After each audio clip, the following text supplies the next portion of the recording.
Hello students, welcome to the class of Environmental Science. Today we will further discuss about the chapter Monitoring Pollution.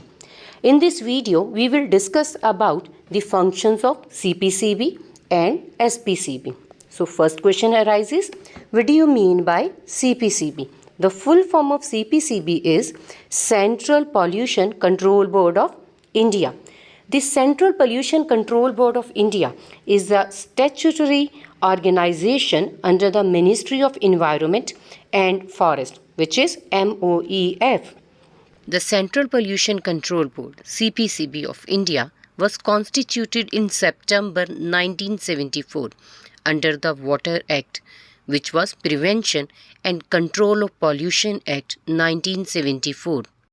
Further, CPCB was also entrusted with the powers and functions under the Air Act, which was Prevention and Control of Pollution Act 1981. CPCB has its head office in New Delhi with 7 zonal offices and 5 laboratories.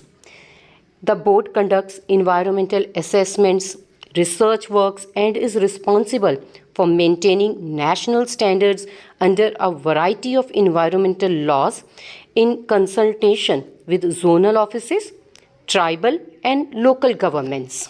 It has responsibilities to conduct monitoring of water and air quality and maintains monitoring data. Let's start with the functions of CPCB, means Central Pollution Control Board of India. The first function is to advise the central government. It advises the central government on any matter concerning the improvement of the quality of air and prevention, control or abatement of air pollution and water pollution also. The second function is to coordinate the activities of the state board. Central Pollution Control Board is to coordinate the activities of the state boards and to resolve dispute among them.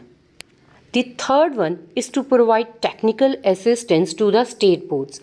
It provides technical assistance and guidance to the state boards, carry out and sponsor investigations and research relating to problems of air pollution, water pollution, and its control and abatement.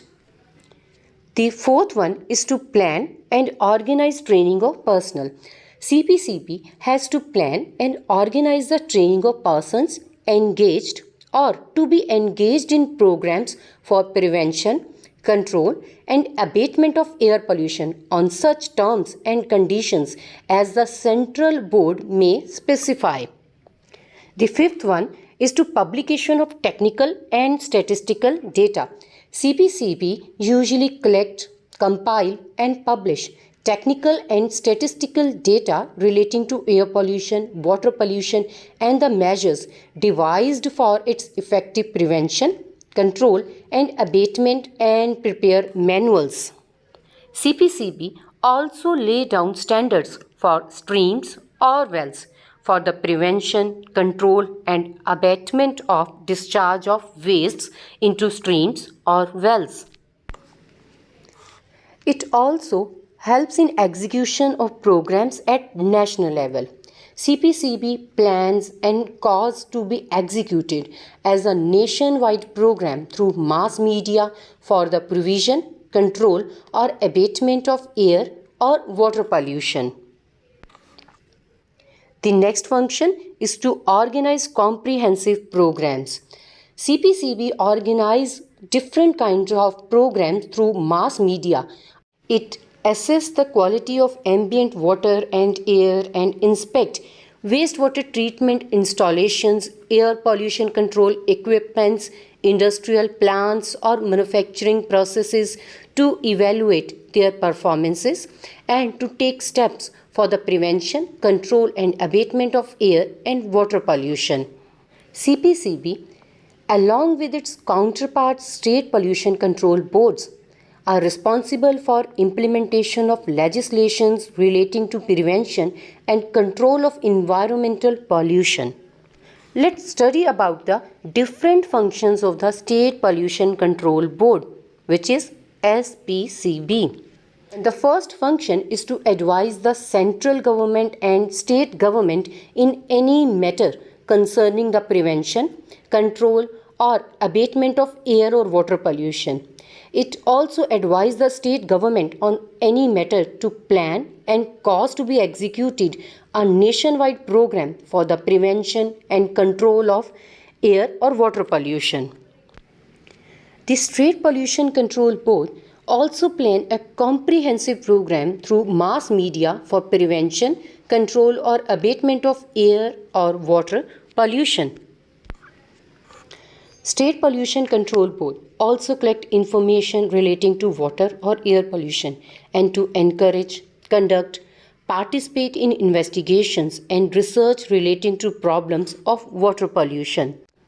It suggests about efficient methods for disposal of sewage and trade effluents on land, develop reliable and economically viable methods of treatment of sewage, trade effluent and air pollution control equipments. State boards also advise the government with respect to the suitability of any premises or location for carrying on any industry which is likely to pollute a stream or well or cause air pollutions. State boards helps to lay down, modify or analyze effluent standards for the sewage and trade effluents and improve the quality of receiving waters resulting from the discharge of effluents and to classify water resulting from the discharge for effluents and to classify waters of the state. It also helps in evolving methods of utilization of sewage and suitable trade effluents in agriculture as well as in evolving efficient methods of disposal of sewage and trade effluents on land. Beside this, state boards also lay standards for treatment of sewage and trade effluents to be discharged into any particular stream. Thus, both Central Pollution Control Board and State Pollution Control Board assist central and state governments in mitigating pollution and providing background air quality data for industrial siting and towns planning. Thank you.